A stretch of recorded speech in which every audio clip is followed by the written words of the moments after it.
All right, cousins, we're here at the first place. It's a thrift store in a town that's about an hour away from our warehouse. I've done very well here in the past, so I've got 3 places to hit in this town. I'm going to hit this thrift store, I'm going to hit an antique mall, and then I'm going to hit a second thrift store. And we're just going to see how these 3 play out today. I'm going to make it back to the warehouse. I'll show you what I got and some other things I'm working into. Got a lot in this video today. So without further ado, let's check out what this place has to offer. A 1 and a 2 and Rusty the reseller, he'll sell you the shirt off his back. Well, I have done it.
Well, as you can see, there was a lot to get through in there and multiple places that we went to today. I'm going to show you a handful of stuff that we got out of there with. We're going to talk about it. Some of this stuff I'm probably going to do a separate video for, which will drop out later this week. Found some goodies, I think. What do you think? What you're looking at here, folks, is just a lot of jewelry. This was just like a jewelry jar, quote unquote, and they actually had it in a jar. It was listed as high-end jewelry. I'm going to do a separate video for this stuff specifically, and I'm going to let you decide for yourself whether or not you think it is or is not higher-end stuff.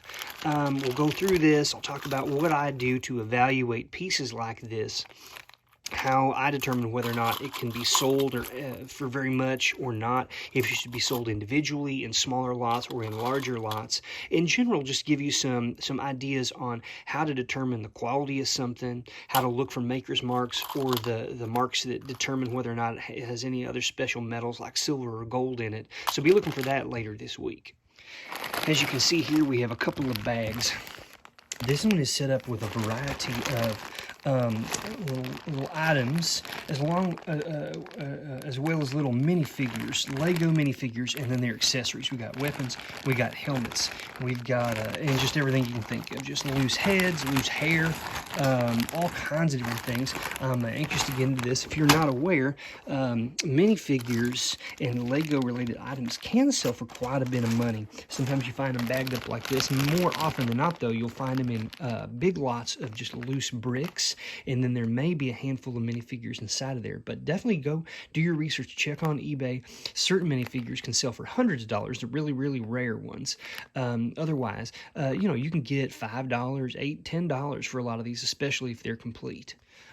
Other mixed toys here, you got various little kind of like Playmobil or Duplo, not Duplo, but Playmobil characters. We got horses and different animals and the like. These things can sell pretty well in lots as well. I like to throw these things up as soon as I get them on eBay. If they don't sell, I'll hold on to them until we have these local toy and or kid related item sales, and then I'll bag them up in small lots, smaller than even this, and sell them for $3 to $5 a piece. That's not a whole lot of money, but if I amass enough over a 3 to 6 month period of time, then by the time it's it's time to put them out to sell, I'll make several $100s with the ones that I have left. What you're looking at right here, folks, is just gobs of various items that have kind of fallen into what some people refer to as the death pile. Things that have been up, have not sold. Doesn't mean that they don't have value. We just have not found that right buyer yet. So sometimes I got to take these out. I got to decide to make little lots. Here's a bunch of vintage shot glasses, a bunch of like unused harmonicas. There's just a variety of things in here that definitely sell all the time on eBay, but for whatever reason, the ones that we have up have not sold. It could be that the pictures aren't great. It could be that the description is just not catching, it's not hooking people.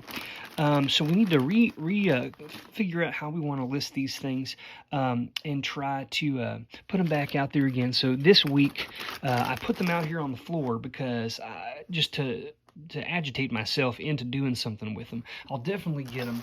A couple of things we found this week. This was nice.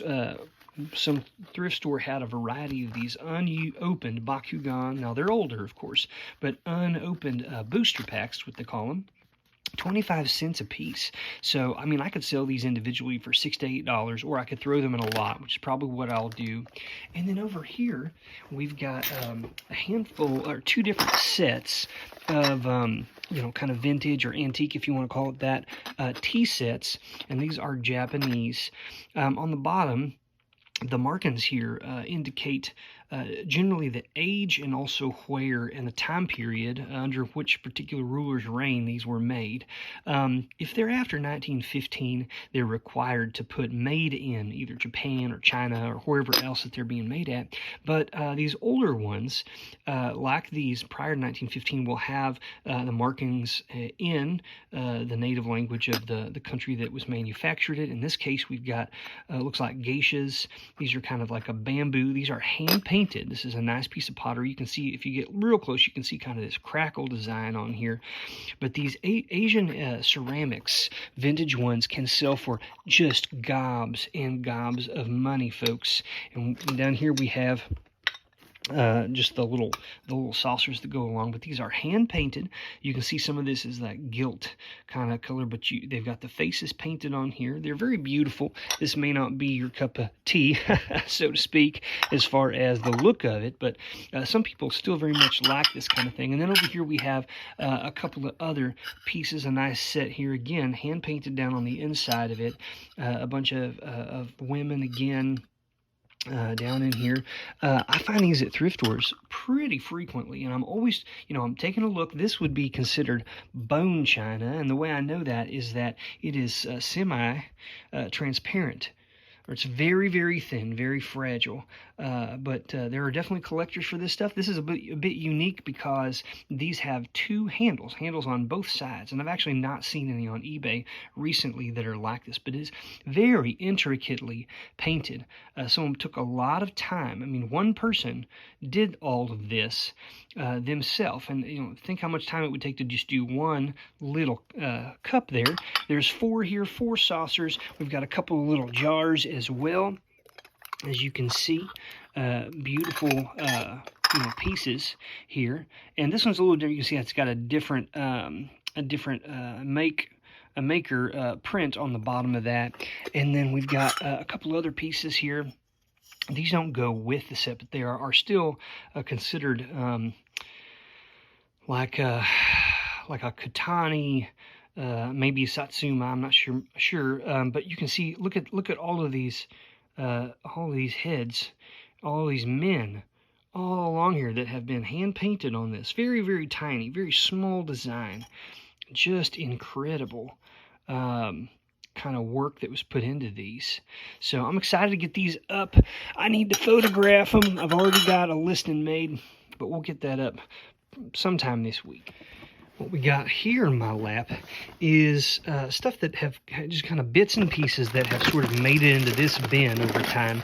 What these are incomplete components and pieces of G.I. Joe, the vintage 1980s real American hero, those 3 3/4 inch figure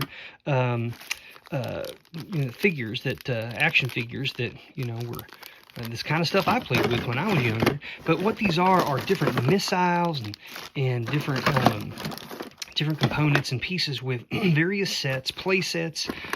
This one you could open up and a guy would sit in there, and it it went to another. There were pieces missing. The point is, this is going to be kind of marketed as a lot of parts for replacement for vehicles. A lot of people collect this stuff, and maybe they'll get something, a couple pieces are missing, and they want to go find them. And the cool thing about these is that, as you'll notice right here in the center, if I can get the light correct here, I had it a moment ago, right there in the middle where my thumb's at, you can kind of see that there is a serial number with letters and numbers. And if you look that up, it's not that hard to find what the name of what we would call this piece and also what vehicle it went to. But I'm going to list this all particularly as a lot. I could do it individually, but it's not honestly worth my time. I'd rather just get this moved on so I can get to this other stuff. But vintage G.I. Joe stuff, you can certainly sell it individually. You can sell the figures individually. And this is like a little cartridge, I think, that went to maybe the Night Raven ship or one of those. This is like a little seat compartment area. It's still got the stickers on it. Somebody needs that. One that was lost or damaged, broken. These are also terribly fragile in some cases. They're all made out of this like very rigid, hard plastic, and after years of some degradation, pieces break. Pieces need to be replaced, and so there's definitely collectors out there. So if you come across vehicles, complete things, and figures, of course those have value, but just because it may be a few missing parts doesn't mean it doesn't have value. Look it up if you can find that serial number, and you'll have a good idea of what it's worth. Along with the death pile, which I described earlier, don't necessarily love that term, but a lot of people know what I mean when I say that. I have put together a variety of what I'm going to put in the listing as a quote-unquote junk drawer lot. And what that means is it's just various things, items that are not necessarily grouped together because they have anything to do with one another. It's just a variety of small pieces, parts of things or items which a person may be interested in to buy as a lot. And so in almost all of these, I put similar but not the same items. So for an example, this bag here, it has a couple of these engravings that came from a book from the 1800s. We've got some old Star Wars action figure trading cards. We've got an old metal flashlight. We've got some silver-plated silverware, a couple pocket knives, some old figurines.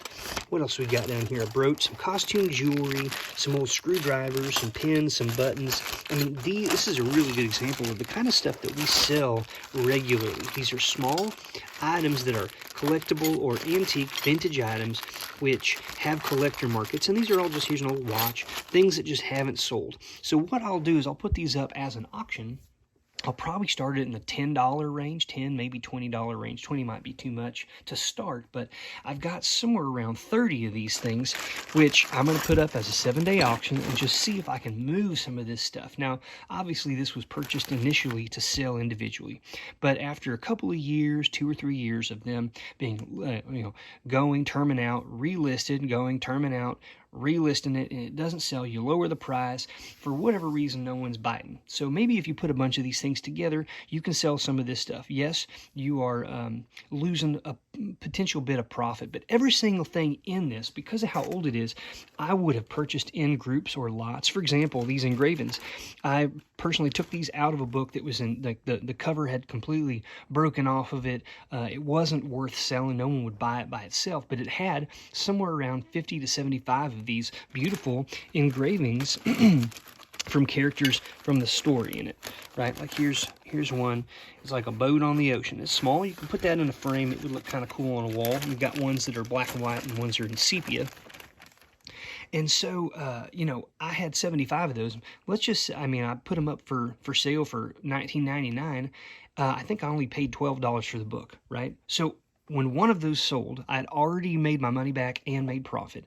I've sold maybe a dozen, 2 dozen of them, but I got the rest of these. And so why not just go ahead, put them in these lots, sweeten the deal a little bit, sell them, get them out the door. If you've got a bunch of things you can't sell real well, this is a great idea and a way to try to move some stuff just to make space and move on to the next thing. I'm very excited about this stuff that you're looking at right here, folks. I paid around $200 for this lot. Yeah, it's a lot of money.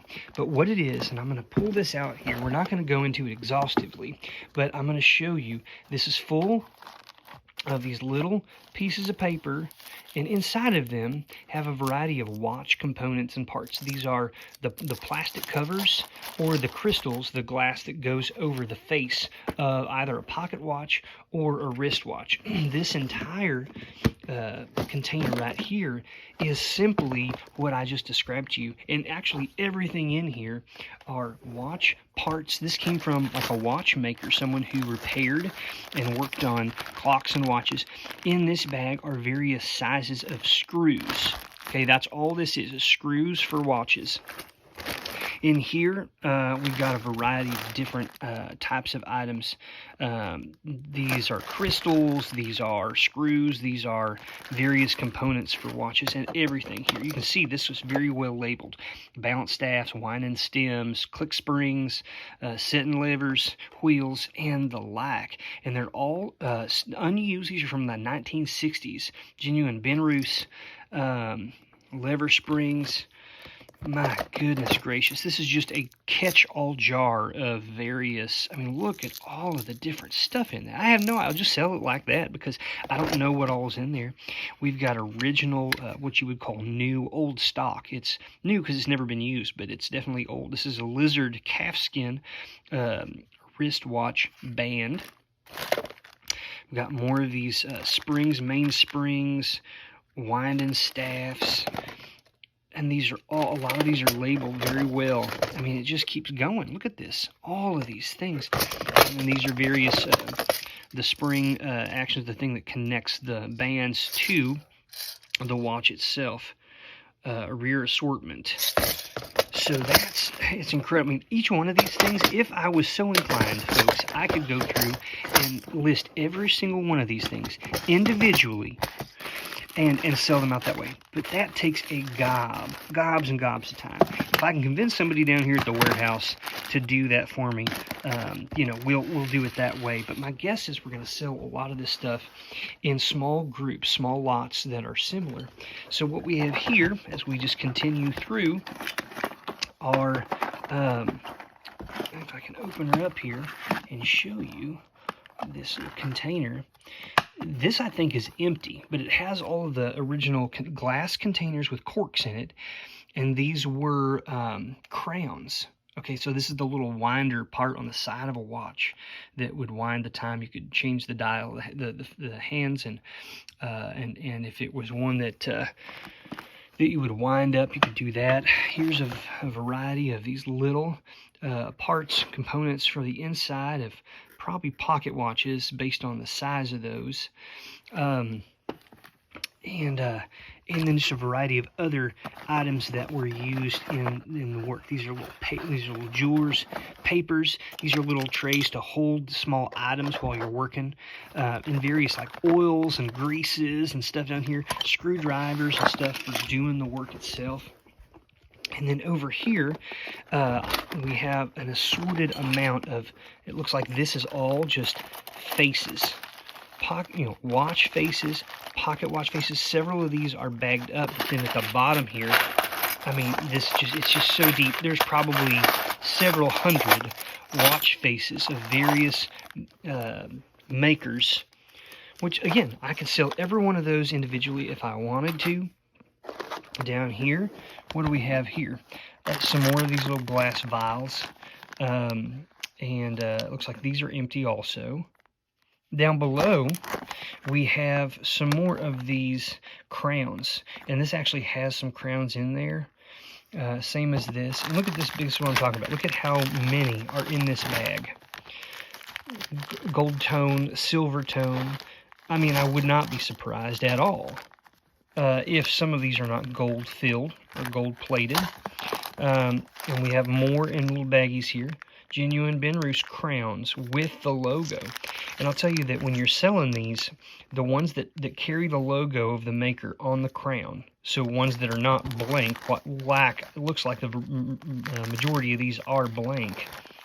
But if you can find ones that have the logo of the maker, those sell for more money. And since I have these in their original bags, I know the item number, and I know, what the brand is. It will be very easy to sell. I imagine these will sell faster and for more money than these would. And I don't even know if I'm going to put these up individually or as a lot, but I mean, there's hundreds of these in here as well.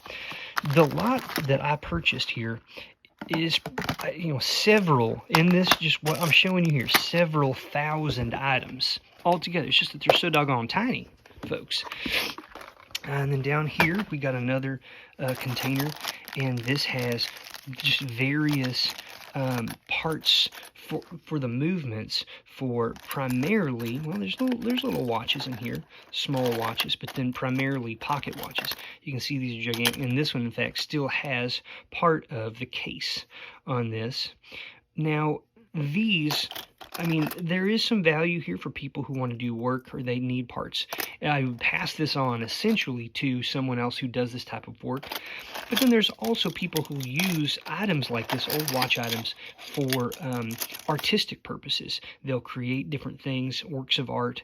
There's a genre out there, a style they call steampunk.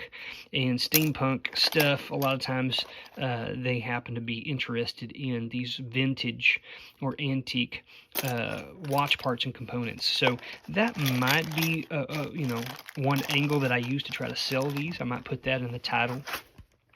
Then down here, it looks like these last two, folks, are simply full or incomplete movements, the entire movement with the face. So here's an old, it says this is a Ben Roos, and it runs, it says, looks like a lady's watch, okay? Another one over here, model C2. See, they got the model on there.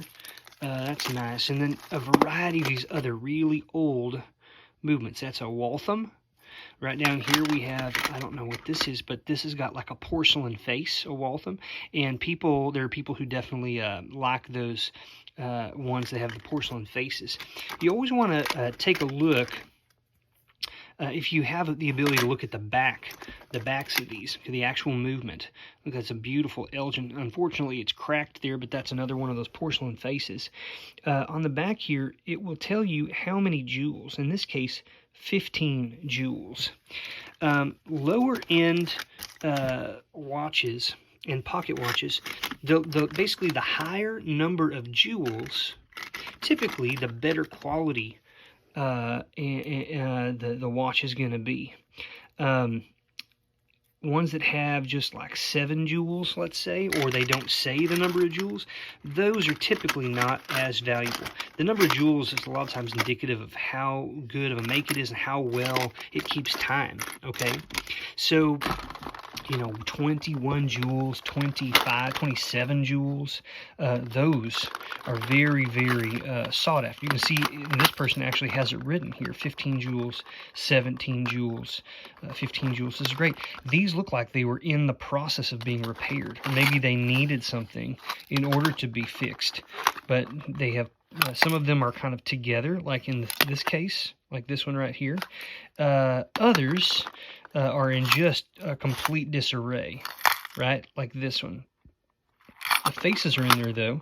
I will be able to just sell these like they are, but I'll have to say in the description, I'm sorry, but I have absolutely no idea if everything that needs to be in here is in here. But for someone who might be interested, we could throw these up for auctions. But this was an incredible lot. I'll tell you, I spent $200 on this, which is a lot of money. But given the fact that there are thousands of items in here, I did not believe that it would be that difficult to make my money back. It just depends. Well, I'll need to do more research to figure out what I think the most effective way of listing this would be. What I need to say in the title, who is my buyer? is my buyer, am I trying to find the buyer who is someone who works on clocks and watches? Is my buyer someone who I think is going to just use this for artistic purposes? That will drive how I market this. But old watch components and things, folks, aside from the fact that certain vintage brands can bring lots of money because they're collectible, also a lot of old watch components can be made out of gold, and so you can sell them as they are, or you can simply sell them to someone who you know's intention is to melt them down to take the gold. Lastly, today I just wanted to update you that we're still working through this large collection of vintage science fiction magazines and books. This is the Astound in Science Fiction. All of these that you're seeing here on the floor were sold over the weekend, and these are all like full sets. So this is the 1960 January through December. Over here we got 57. 58. I think that they bought somewhere around 7 or 8 different years worth, and we still got all of these up here that we're working through trying to sell. It takes a while, folks. It really does, but they're selling. We've only had these things up for a couple weeks, and they are selling very nicely. Here's some more on the other side of the warehouse. I got a lot of these Heinlein ones. Got some Asimov, you know, Tarzan. We got some really cool ones. Second Foundation there. Anyways, we got a bunch. We're still trying to push these out. The thing I love about selling these is that the shipping on media mail is quite cheap. So in a lot of cases, I'm only paying half or less than half of what I would have to spend to ship this, simply because it is it's media. So keep an eye on stuff like this. Old vintage science fiction, as the older the better. 1930s has sold really well for us, but even up to the 60s. Paperbacks, not nearly as much as you can imagine, but hardbacks, especially if they are by authors that are very well known and respected in the world of science fiction, like Isaac Asimov or, you know, Heinlein. People like that can really sell well. Well, as you can see, folks, I've got a lot of work to get in here to today. Good luck out there hunting, folks, and be looking later this week. We got more stuff on jewelry, on postcards, on all kinds of different things. We'll see you soon. Beep, boop, boop, let's go make some money. Rusty hair.